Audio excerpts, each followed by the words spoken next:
Hi, I'm Micheal Bellamy, and welcome to High School Sports New York, where this week we're going to talk about boarding school basketball and a young lady who's pretty successful at it, and she's going to be moving on, graduating this year. Also, her father, he also was a boarding school baller, and also ended up playing his college career at East Carolina State University, East Carolina, right, Coach? Carolina University. East Yeah. Carolina. All right, great, great. ECU, home of the Pirates. All right, great. All right, welcome. And also, so far, how's it going so far this year for you? This is your last year. Any thoughts, DeNaya? I think it's going well. We're 9-3, so I think that this is the best this program has ever started in a couple of years, and I think part of that has to do with me. Okay, all right, great, great. Also, when you look at over the last, why did you pick Cheshire, right? Why did you pick the school instead of maybe staying local in New York City? I picked the school because I wanted to get a better experience outside of New York. I feel like New York City basketball has a lot of politics, and if I would have stayed in New York City, I feel like I wouldn't have gotten better. I wouldn't be in a position I am. I don't think I would have been this close to scoring 1,000 points or even got this far. So what went into this decision? Especially you're going to where your father played ball, so you are, getting into his legacy. And did you live up to his legacy at all? This decision definitely came from my dad. He gave me he made me see this basketball, this basketball life from a different point of view. So him sending me away definitely opened my eyes wider. It made me want to play more. It got me better. It developed me as a person on and off the court as well. And I definitely am fulfilling that dream that he lived when he was up here. So getting his 1,000 points and me being 63 points away, definitely, I'm on the right track. So somewhere I read that you said, hey, you thought everything was about New York City until you went to Cheshire. Yes, I did. Explain that. New York City basketball, there's not a lot of girls that develop the way I do. We don't get I didn't get a lot of exposure, even though I was killing, I felt like there was girls that were put in front of me just because of politics or social media. So I was overlooked. So me leaving, getting better is just making me stand out even more. So, and also off the court too, right? Off the court too. How off the court? Mindset. How often? Yeah. How have you grown off the court? Have you been there 4 years now, 2 years, or? No, 3 years. This is my third year. Okay. How have you grown off the court as a person? I think that my mindset has changed. I want goals in life. I don't just see basketball. I have dreams and I want to be successful. I think that if I would have stayed in New York, I don't think that I would have developed like I did when I left. As a father, what role did you play in this, Coach? I think my wife and I first allowed our son to have that experience because our son was interested when I got inducted into the Hall of Fame. And my son had asked the question, Dad, do they have schools like this for middle school? And I said, yes. So once, I asked him a couple of questions and he was curious about going away, my wife and I started to have conversations. And then, I told him, I said, I think that you need another year to just develop and think about it, but also too, if that's something you want to do, you let me know. And, the next year he came back to me. He said, Dad, I'm ready to start looking at some schools. Now, you spoke about your wife and you spoke about your mother, DeNaya. What role did she play in this decision also? My mom? Yeah. I feel like my mom is a very emotional support system for me. So anything that bothers me bothers her. But, I cried before they sent me away for school. I begged them not to, so her motivating me and she just had to, it is what it is. She had to tell me, I'm not changing my mind. So you're just going to have to accept it. So her having to do that, her having to force, me leaving, as a parent, I don't think that she wanted to do that, but she knew it was for the best. So my mom definitely influenced me. Both of my parents, both of them influenced me to know, to go away. Coach, what people need to know more about you. I know you personally, but tell us about your background. I know you're an educator in the New York City public school system right now. Yes. Okay. So this is year 24 24 years of physical education, teaching, mentoring, coaching, and also working in after school programs. I started in, I want to say 1999 towards 2000. The legendary Sands Junior High School 265, where all the legends from Fort Greene and Bed-Stuy and Farragut, you know, started winning a lot of several championships on a junior high school level. My first 2 years there, I started a developmental program. I want to give a big shout out to you and to rest in peace, Donald Douglas, PSAL executive director. He started my career at basketball, one of the guys, when I was like 12. But I've been teaching and coaching for over 24 years, and I helped build McKinney, Dr. Susan S. McKinney. We wound up 2 years being in the B division, 48-11 in 2 years, winning the city championship in 2004, and having 11 out of the 12 players on the honor roll. That was huge for me, especially because I lived across the street in Fort Greene in the Farragut community. And to have these young men be a part of this, it was like a dream come true. When you look at girls basketball over the last 5 years, 10 years, last 3 years, it has grown tremendously, especially at the WNBA, at the collegiate level, and even at the high school level now, right? DeNaya, would you agree with that? Yes. How's it grown to you? I mean, I can remember back in my day how it was like, I think there were 6 girls on the court at one time, and, you know, it'll be a small court or small basket. It was somewhat of a, well, I'm not going to get into that, but go on. What are your thoughts?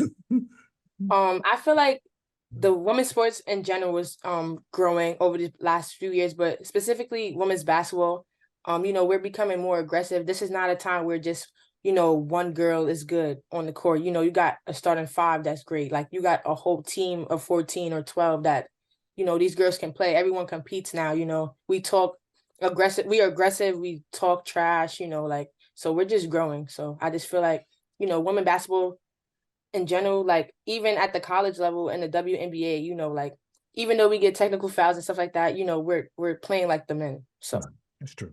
That's right. Some I- people may even say better than the men, right, Coach? yeah, we play I the right way. I feel like a lot of men, they don't play the right way. You know, we play defense, you know, we're growing. We are basketball. Okay. So I think just like DeNaya said, the women's game in basketball, but in sports has been growing, because I think that we have a lot of people that are now looking at the sports and the game of basketball on the athletic side, not just skill, a lot of teaching, a lot of coaching, but also, you know, in today's society, youth sports are growing. And it's great to see that the girls and the women's is getting they just due. I felt like for years, you know, they were being overshadowed by some of the things. So now with equity and equality, I think that the game is growing. We have great leaders, great coaches, great players, great support. We got some more finance resources that they're going to put towards that. And then just in general, you know, the teaching aspect. I think that everybody wants to be a part of something, and it's growing. So I remember back in my days when I was running the after school community beacon, Fort Greene Beacon, and Epiphany Prince, who, you know, she's a four-time at Mary Bertram. Mary Bertram. She was a right? force, yeah, for sure. Yes.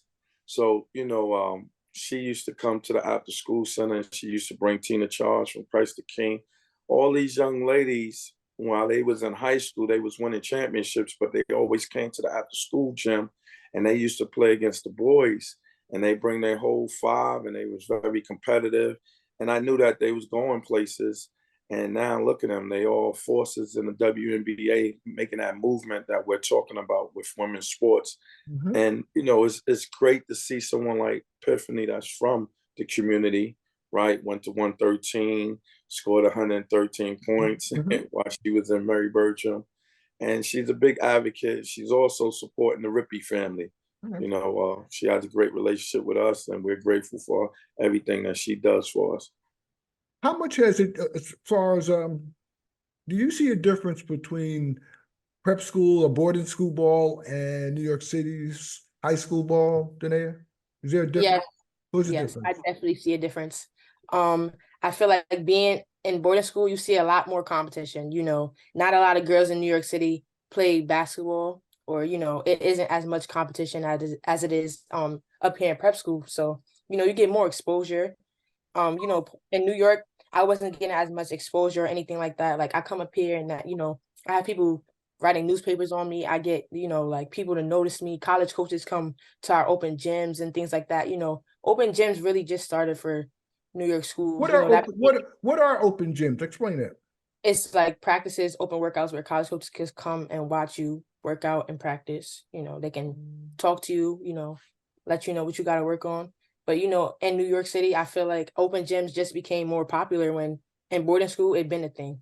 It'd been something that athletes get a chance to receive. And that's part of the way why my dad sent me away to have that opportunity. A lot of girls where I come from don't have this opportunity to get looked at by college coaches. Even if they want to go to college for basketball, they don't have the opportunities in New York that I do up here. Go over some of the competition you faced over the years, some of the well-known competition, some of the top schools that you faced over the years now that you're about to graduate also pretty soon. Some of the top schools I faced, I have faced Suffield Academy, I have faced Hotchkiss, I have faced Loomis, I have faced Kent, I have faced Storm King. I've faced a lot of schools that are in the AA and A division up here in Connecticut that are well known all over the country, to be honest. Go ahead, I'm listening. Go ahead. There's some teams that definitely been around and schools that are known for, girls basketball that have been good for years that I've been playing against for the 3 years that I've been up here. Are you glad you're there? I'm glad I'm here. So when also, what are some of the top players also you faced that are now in college, doing pretty well? I have faced, I think her name is Mackenzie Nelson, a bunch of girls, they go to Virginia Tech. I'm not sure I remember their names completely, but I know that I've seen them around, played against them on the court, and that they're at big Power 5 schools. They're all around. Okay. So, Coach, for a parent that's out there looking at this particular program, what would you say to them? What are the pluses and minuses of sending your child away? First, you got to have some money. You got to have the income. Yeah. You got to have the influence, and you got to see it in your child that she or he will be able to handle it. You have also your son, Deron Jr. He's at Blair Academy, right, in New Jersey. Yes, absolutely. So you have two. How do you do? Go ahead. I think the first thing is just allowing our kids to feel comfortable trying new things and just introducing and just asking questions, right? The prep school opportunities is just preparing students to get ready for college. So a lot of times you do go away, you get that lifestyle where you get to live on your own, stay in the dorms, you take high academics classes to get you ready for college. I also like when, when I was looking at the process of schools, I wasn't just looking at for basketball. I was looking at a community and a family fit and a nice campus where I can come home. It's not too far. For parents, I would suggest, having conversations, doing research, reaching out to former people that are alumni and graduated and had success. Like yourself? Like myself, they can reach out to me anytime. That's not a problem. They also have a lot of different opportunities. I know that they do a lot of showcases to kind of market certain student athletes and help them sign up and go through the process. Riverside Church do a great program with Mr. Mark Chung. He does a great program, and for me, I think too is just being able to be what's the word I'm really looking for? Educated on the opportunity, right? A lot of people think that you gotta have a lot of money, you gotta have great grades, you gotta be able to fit the school standards, pass the test, do all of this. I think it's different schools for different children on different levels. But what I learned is that when you sit in these workshops, they have panels, they have parents, they have alumni, and you get to feel comfortable on having conversations, asking questions, and being educated. A lot of people should be taking advantage of this. Every time I speak to parents and I see student athletes or just children in general, and just ask them, hey, what you doing? Would you like to, know more about this? I always try to influence because I know it changed my life, and it changed my life to the point where I felt like, I wasn't getting the same equal opportunities. A lot of Black children, a lot of Latinos, where we grew up and where we're from, we don't have the resources and the connections, but also too, it was about our parents being able to provide for us and make the connections. So now it's so much helpful. You have so much help to where they'll do anything to make sure that you start the process, and we can try to get a school that fits you. And social media helps also. You know what?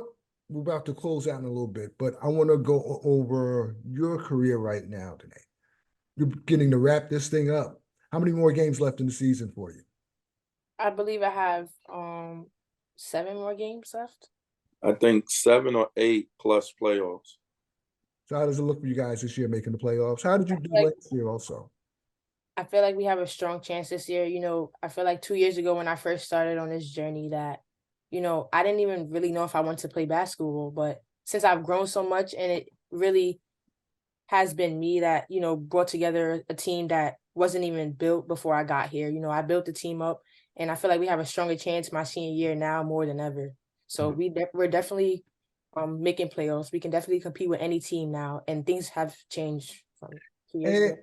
And you're closing in on that 1,000, right? How far are you away from that? You said about 63 points. How's that? That's going to be a real milestone for you and your career and your family. Yes, I feel like I'm living up to the legacy my dad wanted from the jump. Well, you know what? Welcome. I would like to thank you for coming on, taking time out of your busy schedule. I know you got basketball practice, you got your studies, you got a study hall. So I appreciate you taking time out, and also your father too. Enjoy. I like the fact that we're able to have this conversation also, Coach. No, thank you. And, I just want to wrap this up, say the last couple of words. It's truly an honor and a blessing to even have your child go to these type of schools, these prep schools, but to have my daughter go to Cheshire Academy, where I did 2.5 years, I couldn't even imagine that, right? And when the opportunity came and she took advantage of it, when we talk about the Rippey legacy, she has surpassed my legacy. I just want to share this to the viewers that I struggle academically, right? I struggle being away from home. I struggle not really having, my mom was, my father had passed away, and my stepfather, did a great job. But I didn't really know how to handle the adjustment of leaving from the projects and, the city life, and adapting and adjusting. So, I want to give my daughter a big shout out, because I know she had to go through that just like a lot of other students that come from the inner city, and it's worth it. And but she had a leg up because of you. I believe that, and she has a good mother also. But Coach, we got to go. But I'd like to thank you for coming on, DeNaya. Good luck. Thank you. I appreciate you for having me. And we'll talk to you again soon, hopefully before you graduate. All right, that's a wrap up for High School Sports. And I'm Micheal Bellamy.